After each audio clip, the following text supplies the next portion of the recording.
To Real Sports Live now. As you may know, my partner in crime here, Wesley Ruff, is in his 30th, 30, long time, 30th year here at ABC4, and to celebrate, we've been taking a look back at 30 or so of his favorite stories, sort of a 30 for 30 ABC4 version. Should have thought of that, don't you think? Yeah, we should trademark that. So what do you got from store for us this week? Well, as you know, yep, I do like to golf. You do? I like to play golf, I like to watch golf, I like to be around the game of golf. And I've been able to caddy for several big-name players in my years here. I caddied on the Champions Tour, I caddied at the Utah Open, I caddied at an event in Japan. And we'll probably see some of those stories as this series continues. But today I wanted to share with you the story I did back in late February of 2002 when I caddied for Mike Weir at the Los Angeles Open at Riviera Country Club. Riviera Country Club in Los Angeles, Hogan's Alley. Some of the greatest golfers in the world have walked these fairways. And now you can add my name to that list. Wait for me. I had a chance to caddy for Mike Weir, one of the top young players on the tour, in last week's Pro-Am portion of the Nissan Open. Our day started bright and early. Well, maybe not bright, but it was early, a 6:40 a.m. tee time. Weir's regular caddy, Brennan Little, reluctantly turned the bag over to me. We started on the back nine, the first group off number 10. Please welcome PGA Pro, Mr. Mike Weir.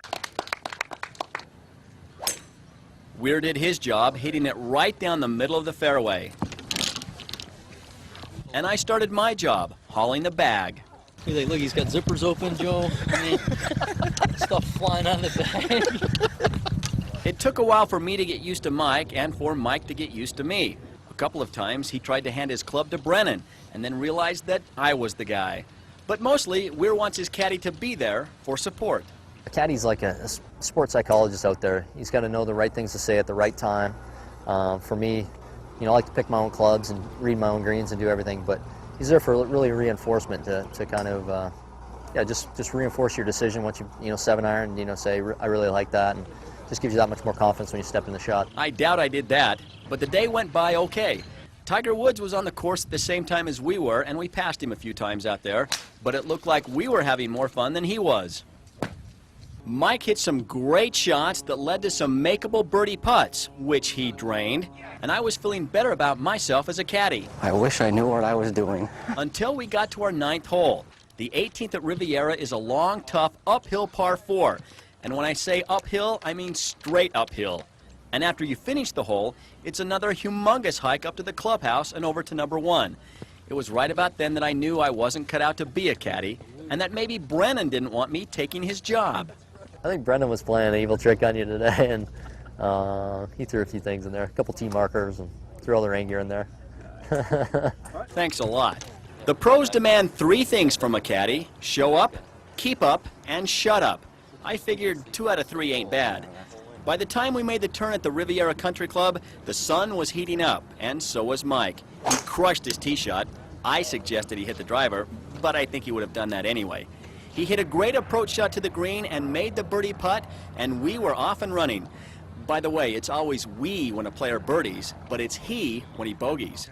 We did all right, although by the last several holes, I was struggling with the bag, which weighed about 40 pounds when we started, but somehow increased to slightly over 600 pounds by the time we were through.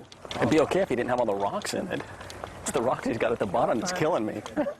He signed a few autographs, but no one wanted one from me. I guess they didn't recognize me in Los Angeles, what with all the smog and everything. Our final hole was number 9 at Riviera, a gorgeous par 4 heading back to the clubhouse. We hit a great tee shot and had about 160 yards to the pin. Mike pulled the 8-iron, which I didn't think was enough club. I didn't say anything, but he must have sensed that I didn't approve, because he came back for the 7-iron. It turned out to be a great decision. We hit it stiff. I wanted him to hit the 7. He was thinking 8, but I was thinking 7. We're right here. What would you hit? I'd have used UPS. I couldn't have got it there. We finished the day on a high note when we knocked in the 2-foot birdie putt, giving us a smooth little 69. Afterwards, Mike had to admit that changing clubs was the highlight of the day. On number 9 there, Wes, you talked me into hitting the 7-iron instead of 8-iron, and I hit it about 3 feet, so that bumped your paycheck for the day. Actually, I was just glad to get the bag off my shoulder. That was payment enough. By the way, without me caddying the rest of the week, he missed the cut. Coincidence? You be the judge. See, it was he. It was he missed the we, cut. exactly. Right? You guys both did well on that. You don't realize how physically taxing that job is. I mean, usually you play in these tournaments and you ride around in a car. You don't have to carry your own bag. When I play, I always ride in the car. That's how you do it. And this, those tour bags are just massive, and I really think Brennan Little, his regular caddy, put stuff in there just to bug me. And I didn't want to mess up his bag because he carries it, so I didn't want to change anything. So I left the strap the length, and Brennan's a little taller than I am. Of course, everyone is. And so it rode really low down here on me. Right. And seriously, when we made the turn at the ninth hole, my hip was so sore because it was just, Now, Mike didn't make the cut that year, but the next 2 years, what happened? If I remember correctly, I believe he won that tournament the next 2 years. 03, 04. Only because you caddied for him during the Pro-Am. That's what I think. I like to believe that. I'm sure he admits that too. I like to think that. That's pretty cool. I love these stories. Yeah. We're going to see these every week. It was kind of fun to do. That's I awesome. appreciate it. All right, we're going to come back. We've got the reason television was embedded. Back to the show. This year marks the 30th year. Oh, what's his name has been here at Channel 4, and to celebrate, instead of buying us cake, you decided to.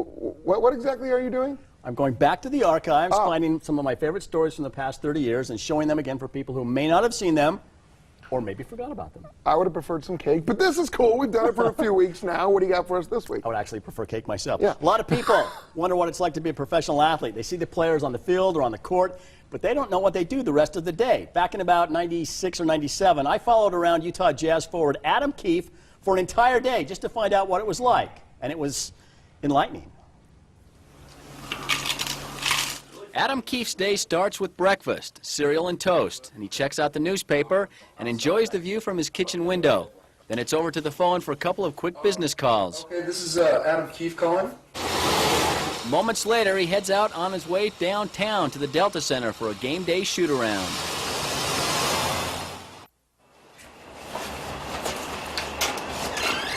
Come on. On this day, Adam arrives earlier than his teammates to get in some extra work on the Stairmaster before getting taped and dressed. Shortly after 10 a.m., he takes the floor with his teammates and begins warming up. When practice is over, Keefe stays to play a shooting game with some of his teammates before heading to the training room for 20 minutes of treatments. But so far, he's not thinking about the upcoming game. I really try and get ready for the game as we get closer to the game time. I think it's too hard to go from 11 in the morning, or actually 9:30 by the time shoot-around starts, all the way through thinking just about that. There's too many other things that you have to do in your daily life. Come on, we gotta go. And we found out what those things are. Keefe pulls out of the Delta Center 2.5 hours after arriving. His first stop, Westminster College, the Jazz other practice site, where he had left his shaving kit. The locker room was locked. See, we have a secret code right here. This little secret code. I could tell you, but I'd have to kill you. Apparently, no one told him. He eventually gets in and retrieves the shaving kit, which he'll take on the road later tonight. The next stop is the chiropractor's office, where Adam gets some work done. Oh, that felt good. Now it's time for more errands. First stop, a service station to check on a tire purchase. Next, he picks up his dry cleaning before heading back home. Home, James. Bill. Roommate. Bill. Roommate. Back home, he checks the mail, Most of it's for my roommate, and the bills are for me. then shovels some ice before heading in to make lunch. Crinkle cut French fries. Just don't feel like I have it out there on the court unless I can have my fries. Besides the fries, Keefe's lunch consists of a can of soup and a tuna sandwich with a secret ingredient. Drops of lemon juice. Helps take the sting out of the tuna. This will be his last meal until after the game. A hungry dog hunts best, he says. It's an important part of my life right here. Crossword puzzles. When he gets stuck, I help him out. What's the mom on The Simpsons? You look like a Simpsons type of guy. Marge. The greatest part's when they throw the ball up at the game. That's great, but treatment and travel and everything that goes with it, that's, It could be a lot worse, though, I'll tell you that. I think when it comes right down to it and you take a good look, we're pretty lucky people. Hi again. We're back. After a long nap in the afternoon, Adam Keefe arrives at the Delta Center 2 hours before game time. An hour after arriving, he's on the court to talk about the game. We know what we have to do. We know who we're playing against, but it's just time to kind of block everything else out of your day and get focused to play. But in the next hour, there are several distractions, pictures with some fans, and a TV interview with the Vancouver station carrying the game. Keefe handles it all professionally, then warms up as fans start arriving. Moments before the game, the place is filling up, and it's time for player introductions. 6'9" forward from Stanford, Adam Keefe. When the game starts, Keefe is on the bench, watching the action and waiting for the call to go in. You just try and pick up any little helpful hints that something you might notice that your guy's doing, or maybe a way that he's guarding somebody that you can find a way to use it to hurt him later on. Late in the first quarter, Keefe gets in the game, but it doesn't start off well for him. He has the first of his 5 turnovers. He falls while trying to catch a pass, and he gets held and grabbed by former teammate Blue Edwards. In the second quarter, his first shot of the night is swatted away, and he leaves the game moments later. His frustration shows on the bench. But Keefe gets back in the game during the second quarter, only to get kicked in the groin. It was a very unfun part of playing tonight, but it kind of led to my whole evening of just kind of being pissed off the whole time and not having much fun. You know, nobody likes to get hit where I got hit, and you know, to be honest with you, it just kind of fell in line with the rest of the evening. His frustrations continue. He comes up with a steal, but gets held by an opponent, and the ref calls traveling on Keefe. He finishes the half with just 1 basket, but that comes on a spectacular dunk. The third quarter starts with Keefe back on the bench, but he gets in quickly, only to commit a foul. He adds another big dunk, but it turns out to be his only points of the second half. The Jazz win by 23, and Keefe's line shows 4 points, 5 rebounds, and 5 turnovers in 24 minutes. Yeah, it was a nice run to get. After the game, there are more interviews with the press. After his shower, he signs autographs for some young fans, visits with a few friends, then hops in a car with Hornacek and Stockton to head to the airport. Not much time to think about the game. It's kind of good and bad, because there's times when you have great games and it's a big win and you really want to celebrate it and kind of think about it for a while, but you have to play the next night. And then there's other nights like tonight where you don't play as well, or maybe you have a loss, but you don't have time to dwell on it. So it goes either way. You kind of don't think about these guys shoveling their own snow and opening their own cans of tuna. Nowadays, probably guys have people doing that stuff for him. But he wasn't married at that point, right? Didn't have a family. But you just like you and me. Only he's 6'10" and can shoot baskets. And makes a whole lot more money than we make. Yeah, I mean, and what a tough grind too, because he went through all that stuff during the day, and then as soon as that game's over, which turned out to be a bad game where he got hit, and then he has to jump on a plane and go play again in someplace else. So it's just over and over and over. And just was he agreeable to doing this, or did you have to convince him? Adam was a great guy. He was one of my favorite players with Utah Jazz. We did a lot of fun stories with Adam back in the day. Nice, so. Yeah, that's fun stuff. It was good. All right, from one of the best stories I've come up with in the past 30 years to the best.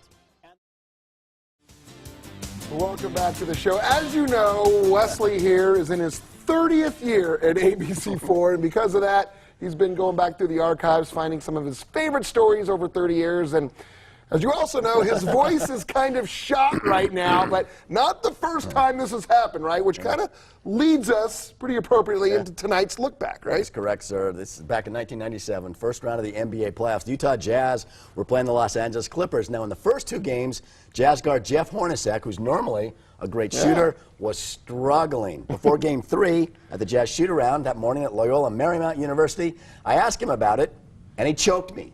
Seriously, he choked me. Then before the game, I lost my voice, just like now, and well, it made for a pretty good story. Yesterday morning at Jazz practice, I asked Jeff Hornacek about his shooting. He was 5 for 18 in the first 2 games. That question apparently touched a nerve. Oh, slapping. Wait, what was? Didn't I just read a story about a guy grabbing the guy by the throat? Did you get that? You can do that. Last night, with my question apparently still fresh on his mind, Hornacek came out and hit his first 7 shots. He ended up hitting 9 out of 12 and scored a game-high 28 points. Afterwards, I asked about his shooting again. We're going to have to a great start shooting tonight. What was that all about? Did I hurt your neck that much? Yes, you did. Is that going to be a new pregame ritual for you? Yeah. Can I do that every? I'll get harder and harder every time too. Well, if it helps you shoot that well, we'll go for it. Well, I think I looked at the first 2 games and just realized that a little hesitant on shooting the shot. I tried to drive it too close. Kind of went into tonight's game just saying that when the pass comes, just catch it and fire. So you hit your first 6, 7 shots in a row, and you think, I can't wait till postgame so I can tell you, Wes, in your face. I thought that after. No, I actually I didn't think about that at all. Well, that hurts. You could see that he was ready to play, and he certainly didn't want this to go any longer than it had to, and he was just tremendous. Made big shot after big shot. In Los Angeles, Wesley, I'll do anything to help out Ruff. News for Utah Sports. You know, Wes, it's been 18 years. You haven't changed a bit. Yeah, right. At least your voice has not changed a bit. Stayed exactly the same. You know, I was willing to help out. I told Jeff, if you need me to be choked every game as long as it helps the Jazz win. But he didn't need my help because he ended up having a great career, obviously. And that was the first year they went to the NBA Finals. That was their first playoff series before they got to the NBA Finals. Now, you just ended up getting a cold. It's just coincidence that he choked you? What happened I think that was a cold. I don't think this is a cold. This is just something else. Who choked you then, today? Pickett. There's a long list of guys, get in line. Don't want to do that. Yeah, Jeff Hornacek was one of my all-time favorite interviews. I mean, he was just a great guy, one of my favorites. So that was fun. That was hilarious and appropriate for tonight. Exactly.